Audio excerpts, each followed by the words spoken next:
short break last week to meet Nate and Jessica, who were super excited. We'll be joining our church family.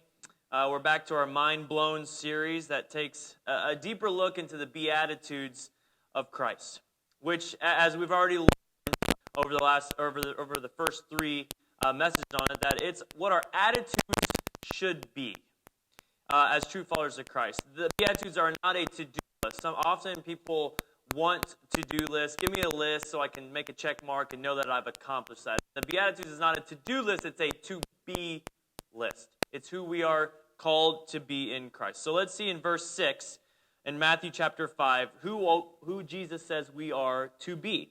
So if you want to open your Bibles and turn to that passage, Matthew chapter 5, verse 6, we're going to read who we are to be this week. God blesses those who hunger and thirst for justice, for they will be satisfied. Okay, let me read it again. God blesses those who hunger and thirst for justice. My version also says righteousness. Okay, and that's the word that I'm going to use this morning is righteousness. So God blesses those who hunger and thirst for righteousness, for they will be satisfied. So how will we be satisfied? When you hunger and thirst for righteousness. Okay, it's important for us to kind of put into context what it would mean as a follower of Jesus or a person hearing this message to know what they would think when Jesus would say to hunger and thirst. Okay, now I would venture to guess that a lot of people in this room or anyone listening on Facebook, on the internet, has probably never been, especially as an American, the likeliness of you actually being truly hungry and thirsty. And the Greek of what Jesus is saying there, when he uses the word hunger and thirst, he's talking about, those clips in the middle of the night that show kids that are like starving, malnutrition, where their ribs are showing, and they have the bellies that are poofed out and stuff like that. That's the type of hunger, like starvation hunger that Jesus is talking about. Okay? And thirst, like dehydrated. Okay, it's like ridiculously dehydrated. Okay, and I'd venture to guess that nobody in this room has probably ever had to experience that type of hunger in particular. All right? And so as we think about this, and I think about hungering and thirst, all I can think about is how my kids, an hour or 2 hours after a meal, are saying, "I'm hungry."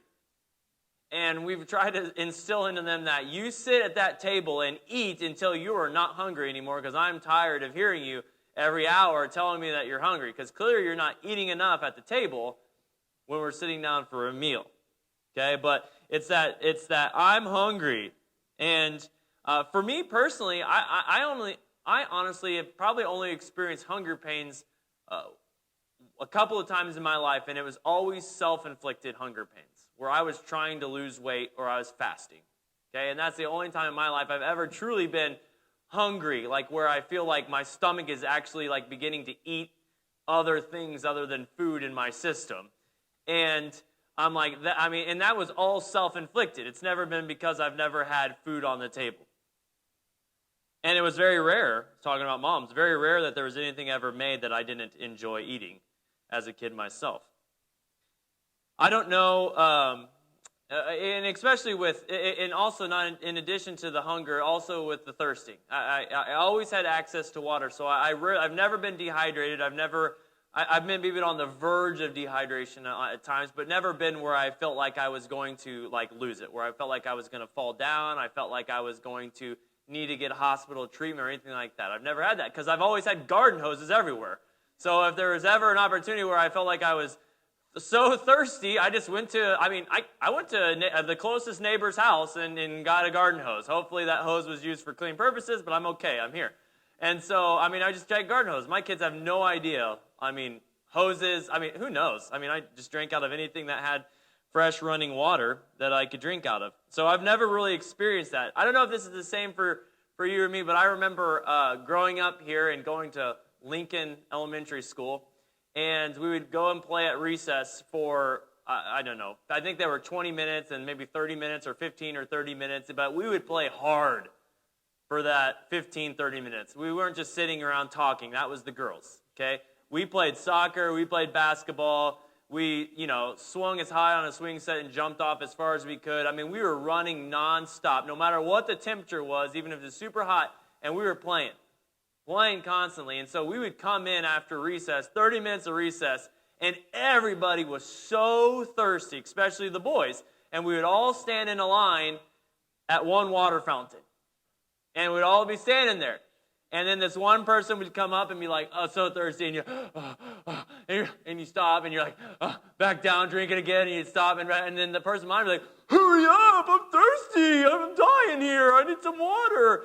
And you'd have to wait for everybody, all 20-some kids in my class, to go through that line. And you'd always have somebody that would be like, oh, I'm just so thirsty. And it was like you could never get enough water because you were so thirsty. And for me, as I thought about Jesus saying hunger and thirst, that type of thirst is what came to my mind immediately, was that we're like, that's not enough. You could drink like gallons of water and it still wouldn't quench your thirst. During this time that Jesus is speaking this, the working man's wage was only 1 denarius, okay? And which, the best I can come up with, according to today's standards, that's about like if you were to make $3 an hour, okay? So for a person to make that 1 denarius, it's basically would come out to like if you were today make about $3 an hour. So clearly that's not enough. That doesn't leave much for excess. Okay, and if you have a family, you're definitely not going to get fat on that type of income. Okay, and you might have a struggle to even feed your family consistently with a good amounts of food. So these people that Jesus is talking to, I mean, even rarely would have the ability to have meat but once a week. Okay, can you think about that? I mean, like, that just made me depressed, thinking about not getting meat, I mean, at least twice a day. But that they would only be able to have it once a week. No wonder they were all fishermen. Catch their own meat. All right, but they would, I mean, that's about their income level, was that they could have meat about once a week, be able to afford that. And so when Jesus is talking about hungering and thirst, they would understand what it means to hunger. They would definitely understand what it means to hunger. That, I mean, especially as a mom or a dad, you'd definitely want your kids to have the food, maybe more than yourself. So skipping the occasional meal in order for your kids to have food, I mean, they would understand that. They would understand what true hunger is. And when it even more so when it came to thirst. I mean, there's no running water whatsoever. You can't just turn on a hose outside of the house and drink, or you can't turn on a faucet with clean water that you could drink anytime you want. They had no showers, and I could only imagine as I'm moving into our new house and thinking about right now how much water we use just for 2 ladies to shower in my family, and now I'm adding 2 more girls in my family. I mean, I'm going to have to dig another well at our house because I have no idea how we're going to be able to handle this, but we have this luxury of water as much as we need or even want, and they didn't have that. And on top of that, most of Israel is an arid desert, which means it rarely gets rain. It's very hot a majority of the year, and it has a very difficult time growing any sort of plants. Just think about searching for water sources in a very hot environment. Like, today it'd be fine to go out and look for water someplace. Okay, I can walk for miles and miles and miles looking for water because it's not too hot. But how about being in a desert or one of our hot summer days where you're looking and searching for clean water, looking for an opportunity to find water in one of those super, super hot 90, 100-degree days here? Or in a desert where you dry out. I mean, I can only imagine that. And I was born in a desert, a real desert in California. Actually, it was a hospital. I was born in a hospital that was in a desert. But that's where I was born, in a desert. And I spent a great deal of time in the Coachella Valley Desert in Palm Springs, California. Palm Springs, California. And one of the main things that you learn, especially in the summertime when it gets anywhere from 110 to 118, I mean, that's super hot. But, I mean, those are the temperatures of a dry heat that feels like you're in an oven, okay? Not like you're in a sauna, but like you're in an oven where it's just like so hot and like you're baking. And you get in the car and the doggone seatbelt metal burns you. Ah! You got to watch everything. And so the one thing that you learn when you're living out in the desert in the summertime is that if you have to go outside, you better be able to see where you're heading to, and it better have air conditioning. Okay? Because you want to make sure when you go leave your air conditioning that it's going to another air conditioning or a shade tree, because it is unbearable. It is unbearable. And you get into the pools out there, we want heated pools. They want ice cubes in their pool. I mean, it's ridiculously hot. You run from location to location. It's kind of like, I remember we would park in a parking space, and then we would like have the air on, and we're like, okay, is everyone ready? Yeah. Okay, here we go. Shut off the car, and you run. And then you make somebody else go to the car and turn it on before you go into the car. Go turn it on. We'll be there in a second. But that's how hot it was. And I remember training for football in the summer. I'd be out there in the desert for a couple of months in the summer. And then I'd come back, and we have 2-a-day practices for football. And I remember thinking, I have to train, I have to build up, because I just spent like 2 months sitting down and eating and doing nothing for like 2 months. And so I wanted to be ready. And so I was like, I got to do some sort of exercise. And so I would go out and run in this cul-de-sac subdivision that's like maybe a quarter of a mile. And normally I can run for a long time, but I could like literally run for like a half a mile before I had to get inside, because my body, I could feel the heat and the thirst in my body, and I could just sit there and drink water after water after water. And so I know how these people hearing this message from Jesus would feel about thirst. Living in that kind of environment, the dryness, the dust of the dirt and the dirt of a desert, being out there, not having tons of water to go to, they would know what it means to hunger and thirst, much more than I think we would understand.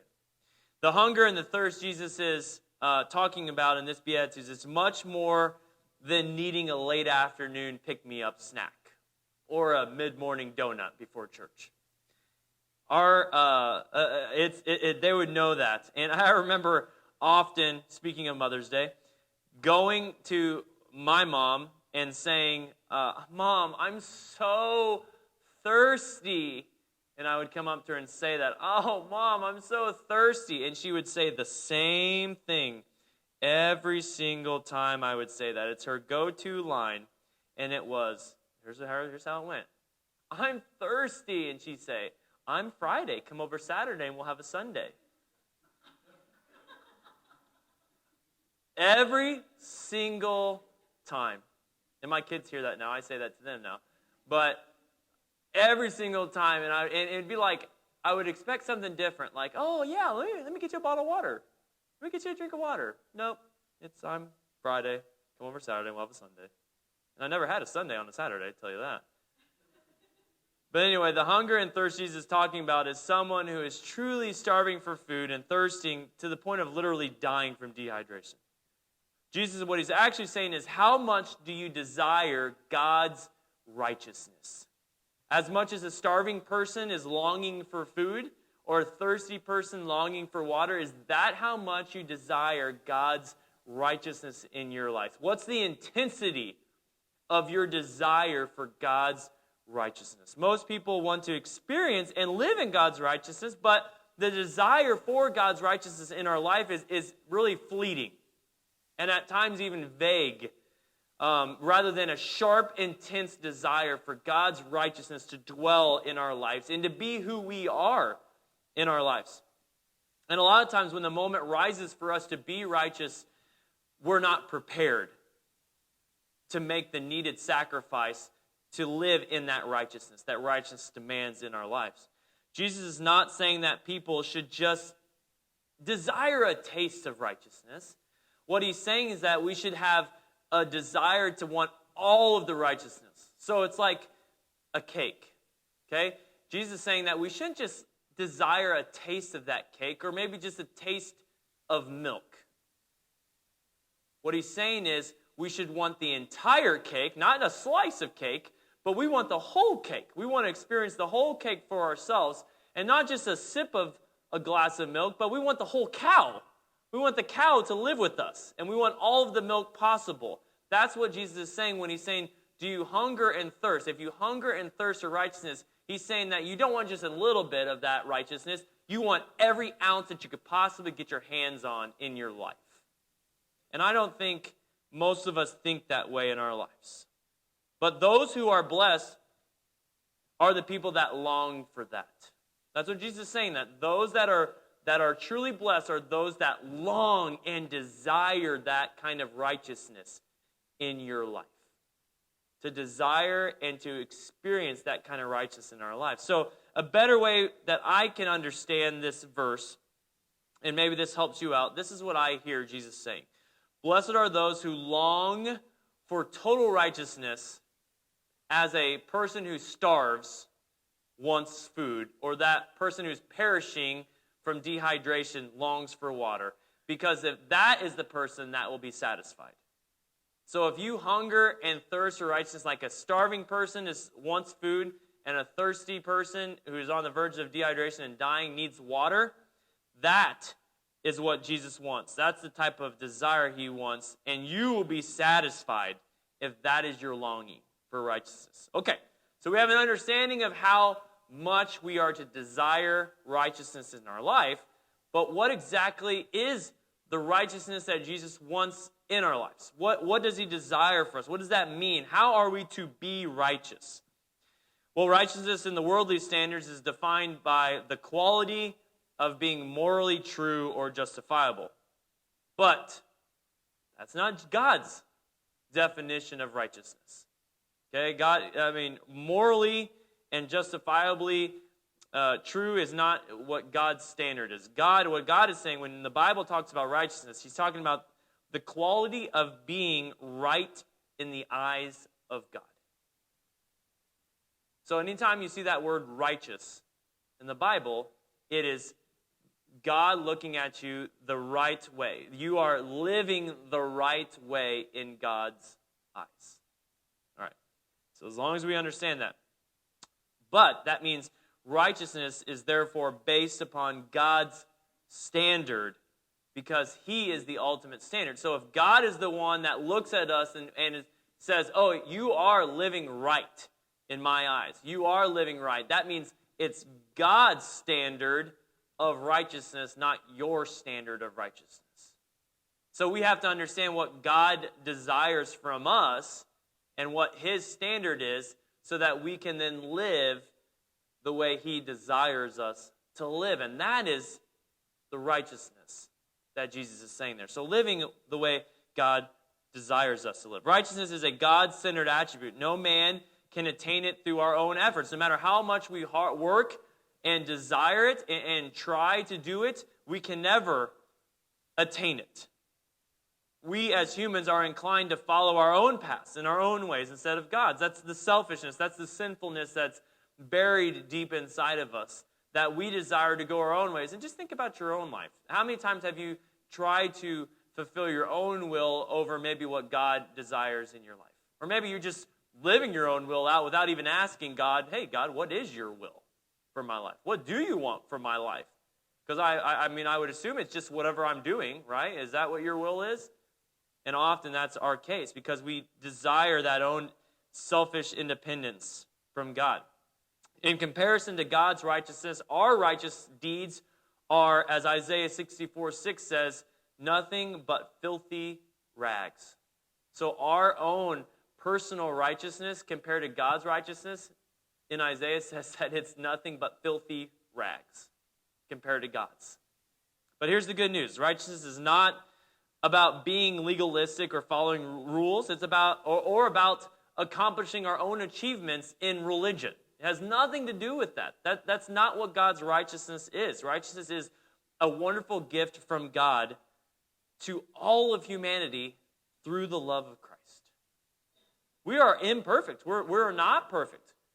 There's no way that we can be raised to the standard that God desires from each one of us, his righteousness. There's no way we can do it on our own. It's impossible.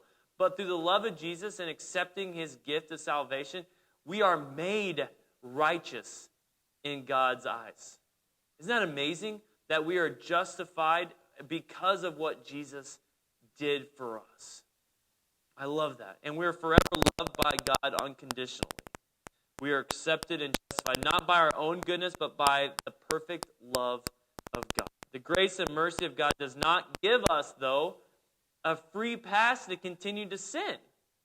Okay, so there is a response to that. It's not only that we accept Jesus and he makes us righteous, but then we have to make a change inside of us. There has to be a change. All right, and we can't have just some free pass. Oh, I can ask for forgiveness. I can just ask for forgiveness. I know I shouldn't do this, but I know I can just beg Jesus to forgive me, and I know he's faithful and just to forgive me. No, we don't have this free pass. I mean, sure, that is true, but that's not what God desires in our life. That's not righteousness. Okay, that's like conning the system.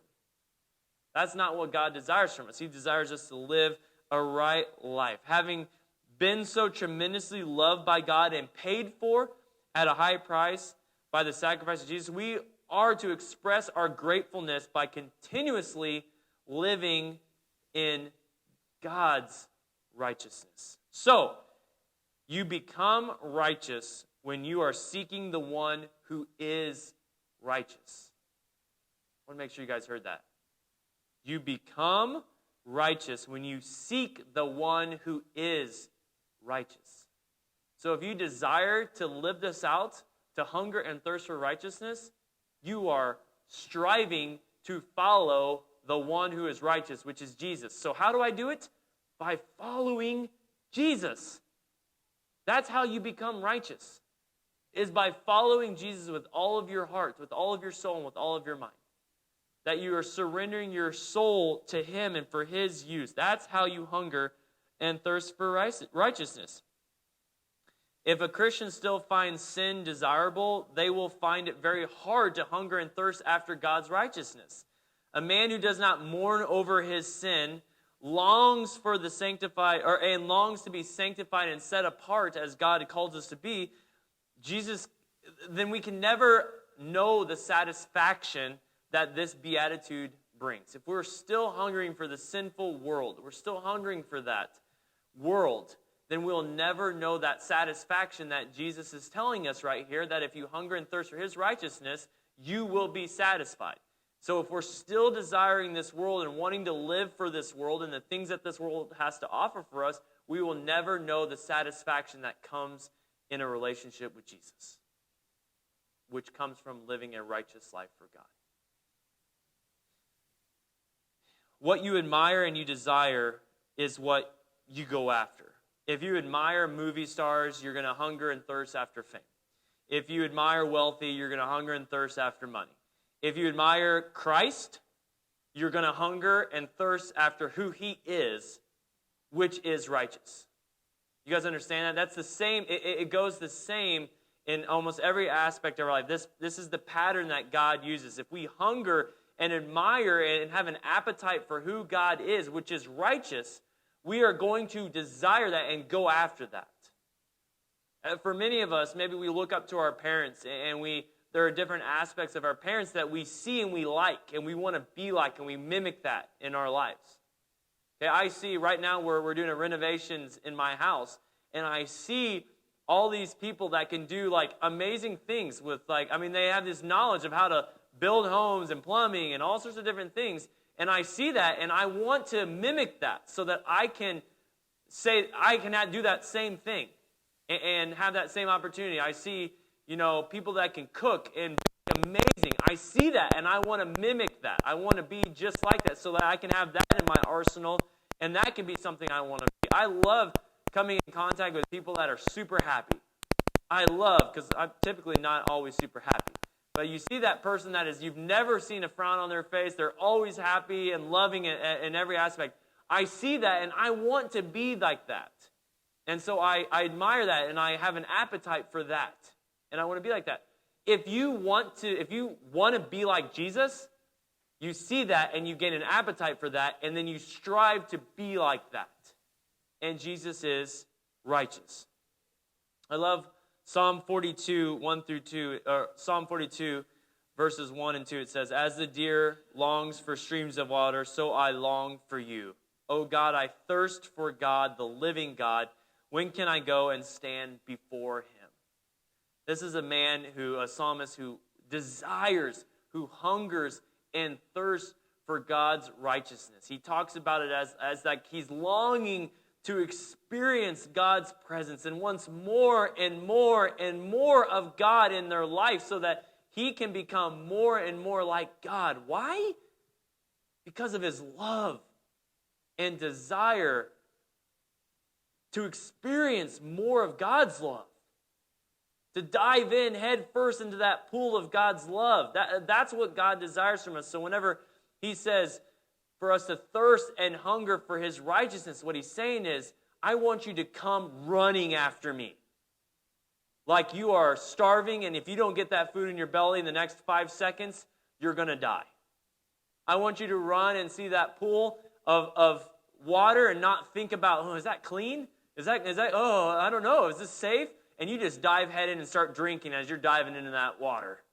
That's how I want you to hunger and thirst after me. But because if you do that, if you go with that sort of veracity coming after me, you will be satisfied. Why? Because you will become righteous. You will become just like me because you are coming after me with all of your effort and everything. I mean, over the last year, God has blessed Megan and I where we've never had an opportunity to really save, but God kind of allowed us, with the COVID and everything, allowed us to save. And when we started getting the idea that we're going to need to move, or I'm going to lose my job and move, we started like nickeling and diming and saving and saving and saving. We became on a mission. Like we had turkey sandwiches every single day that never went out because we're going to save, save, save. We knew we needed a down payment for a house and all this different stuff and this desire. And so we saved. We were on mission to save for a house. And we were able to accomplish that because we were in one mind. With one mind. And we were on the same page. And we did that. And God provided. And he's saying the same thing. Come running after me for my righteousness. Run, hunger, thirst for me with every ounce of your being because your life depends on it. And that's the truth. Your life does depend on it. Your spiritual life depends on you becoming righteous as Jesus is righteous. Because you can't be a follower of Jesus if you're not righteous.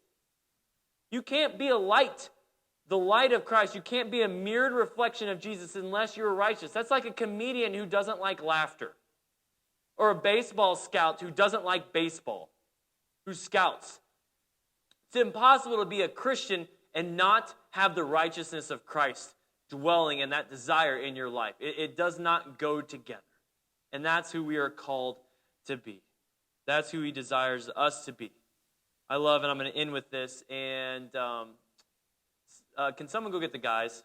They asked me to send someone down there, please. Thank you. Psalm 63:1, it says, You, God, are my God. Earnestly I seek you. I thirst for you. My whole being longs for you. In a dry and parched land where there is no water, you are God. You're my God. I earnestly need you. I thirst for you with everything that I have. Please, I'm hungry. I'm hungry. I'm thirsty. I need you, God. I desire you. That's what God wants in our heart. That's who we are to be. That's the beatitude that we are to be. A people that hunger and thirst for God with every ounce of our being. And then God will satisfy us and make us, transforming us and molding us into his image. And I love, there's this, and I'm closing on this. There's a video I wanted to show, but I couldn't find it. I was trying to find a free version because I'm cheap. And I couldn't find it, so I'm just going to explain it. But I love these guys. They're called the Skit Guys. And there's these guys that they make skits. They're two old men that make skits. They're really funny. Well, anyway, there's one where they did for Mother's Day called Mom Goggles. And there's these two guys, and they're in charge of watching all their kids. And these moms go out to like a spa day or something for a weekend. And so they're like, these kids are like tying them up with like piñatas and like torturing them, and they don't know what to do. And they're like, oh, Mom, where's the moms? And in the process, they go online and they Google search, help us, motherhood, how to like the 10 ways to help motherhood. And there's this product that comes up called Mom Goggles. And they put on these goggles, and it showed everything through a different lens. And so this baby's running around on this, like, whatever that walker thing is, and it's like screaming, ah, holding the thing. And whenever they put on the mom goggles, all of a sudden they hear the baby like, hey, this thing is parched like the Sahara. Can I have something to drink, please? All I need you to do is fill this up. Please, fill this up. And then, there's they go into this room, and the son is doing artwork, and it's like lines everywhere, and it's atrocious. It's a terrible picture, and he puts on the mom goggles, and it's like the Mona Lisa, a beautiful thing, and he goes, oh, this is so beautiful, and he takes it out, he's like, ugly, pretty, ugly, pretty. He's like, what? So weird. And it goes on and on and on. It's really funny. You can look it up on YouTube. Maybe I'll post it on our Facebook page. But anyway, it's really funny, but it's the lenses of moms. And I love that. And as I was thinking about moms, I thought, moms are one of for me, the examples that I've had in my life, are one of the greatest examples that God has given us of righteous people. People that are following after Jesus with all of their heart, and are great examples of pouring that into their children, or people that they love and care about, even if they're not their children. That they desire for each one of us to live a life that's right in the eyes of God. And they can see that. That's like all the time, those goggles are on their face all the time to see that I want my kids to be the righteousness of God. I want my kids to know the righteousness of God, and it's just deep in their spirit to want that. And I love that God has blessed mankind by taking a rib out of his side to make Eve, the first woman. I am so thankful. I'm so thankful that God created women in order for us to experience it, because that's truly a reflection of Jesus. They nurture and love much greater than most men. We'll say that. Much greater than most men. And they are a great example of who God is. The loving, nurturing God. They are the perfect example of that. I think I'm a perfect example of the leadership and the wrath of God and judgment of God. But my wife is loving and nurturing, and I see that, and I think, man, that is so much like God is to me. Forgiving, caring, merciful, and it is just all those attributes. And so thank you, moms, ladies, for being that example of righteousness to all of us.